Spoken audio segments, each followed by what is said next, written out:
Alright, so I'm at one of my first food plots that we did this year. This food plot behind me here was frost seeded with clover in March, and then it was brought in and seeded with barricade, as you can see around.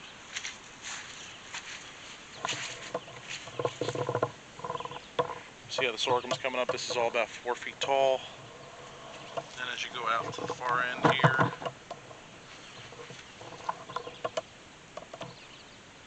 you can see we haven't gotten very much sun. A lot of the sorghum is still real light green. I feel sprayed today with clethodim, which kills the grass, which is starting to choke out the top part of the food plot. You see most of the grass is coming up through. It's a real nice stand of clover, but it just doesn't have enough fuel in it, as we say. So we're going to put some clover fuel into the clover. We're going to put some jolt onto the sorghum. See how tall it is? This stuff is almost 5 feet. So I'll go a little bit over this. So this is clover fuel. This is a legume fuel, so it'll work for alfalfa, soybeans, peas, and other legumes such as clovers.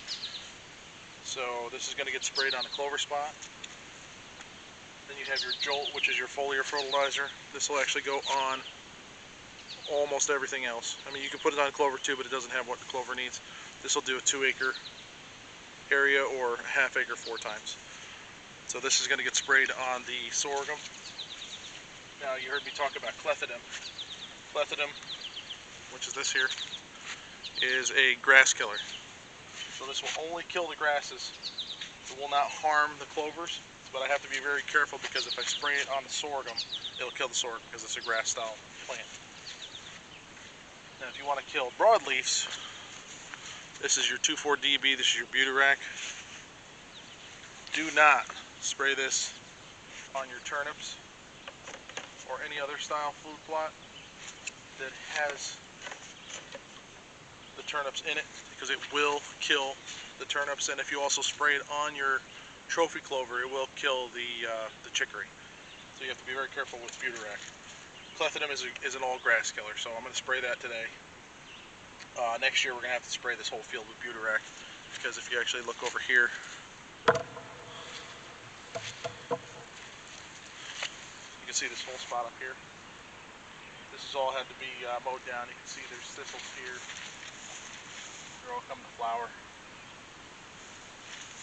So the thistles have pretty much taken over this field to the point to where even on the other side of the sorghum, in the backside there, all that had to be killed off by mowing because thistles have taken it over. So this food plot actually had a lot of thistles in it. What I did was 2 weeks ago I took the Butirac, I sprayed the entire thing out. All the broadleafs were dying off. I came in and then I mowed it last week, and the mowing really did a good job. I don't see any thistles really at all in this food plot. So what I'm going to do today is looking a little bit like rain. I might actually wait to see if it rains. If it does rain, I'll leave it alone for now. You do not want to spray the foliar fertilizer stuff while it's raining, because then the plant won't soak it in. It'll just hit the ground. It doesn't do as much of good if you don't have it soaking into the plant. So I'm going to wait. I'm going to set up to where I'm going to spray my jolt first. I only have, I think, a gallon of water in my sprayer at the front of the 4-wheeler. I'll put that jolt in and I'll just hit the sorghum. Once the sorghum is done, I'll take the clover fuel. I'll do a real light application of the clethodim in 3 gallons, and I'm going to do this whole food plot real quick. Just overspray it just enough to where it gives it enough to where it'll kill the grasses off, and it won't hurt the clover. And then the clover fuel will help it grow up through, and it'll choke out all the rest of the weeds and hopefully all the grasses. So this will actually be a really nice stand of clover, probably within another 2 weeks. Try to get this set up to where it's going to be a good clover food plot for at least another 2 to 3 years. I'm going to go ahead and spray it.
Okay, so got the whole plot sprayed. Jolt on the sorghum, left it in with clover fuel mixed with the clover. I even put some of the jolt. You can actually use jolt on trees and shrubs and stuff like that also. So I sprayed that apple tree that's behind me, give it a little bit more of a kick for next year. Has a decent amount of apples on it this year, but never in New York State have we ever had a good crop 2 years in a row. So last year was a really good, this year, eh. So sun's about to come out. We'll let this sit for usually 3 to 5 days is when you start to see it turn brown, and then you come in and you'll see that the clover is actually starting to be vibrant. The grass will start turning brown. I'll wait until this gets about 8 inches tall. I'll come in and I'll cut it down to 4 inches. That way the clover will just choke out everything that's in here. You can see there's a decent amount of, like, I want to say it's air leaf, but I'm not 100% sure. But you got a lot of white clover over here on this side. You can see how much darker it is over in this corner. The clover kind of took over this food plot because the deer came in and destroyed it. I had an electric fence up, but it didn't help. So I went through here and on the dark spots where you can see where the stuff is down to dirt again. I went and I threw some trophy clover mix in yesterday while it was raining so to push it down into the soil a little bit. So this should be a nice stand of clover here in the next 2 to 3 weeks. So wait for an update. We'll put at the end of this video that there will be a food plot seminar that I'm doing at the White Lake Firehouse this Saturday at 9 a.m. 1596 State Route 17B in White Lake, New York. You can just go on our Facebook page, Cunningham D'Angelo Outdoors. You can look on there, find it. You can invite friends. We'll be going through the steps that I went through today, what works, what doesn't work. We'll also go over seeds, what's in the blends, what can be planted now. Usually the beginning of July to the beginning of August is like your prime time for fall food plots. So if you want to do fall food plots and you want to know how to do it or what you need to do or what kind of equipment you need, you stop by the firehouse this Saturday at 9 a.m. I'll go through it with you. Any questions or comments, please leave below.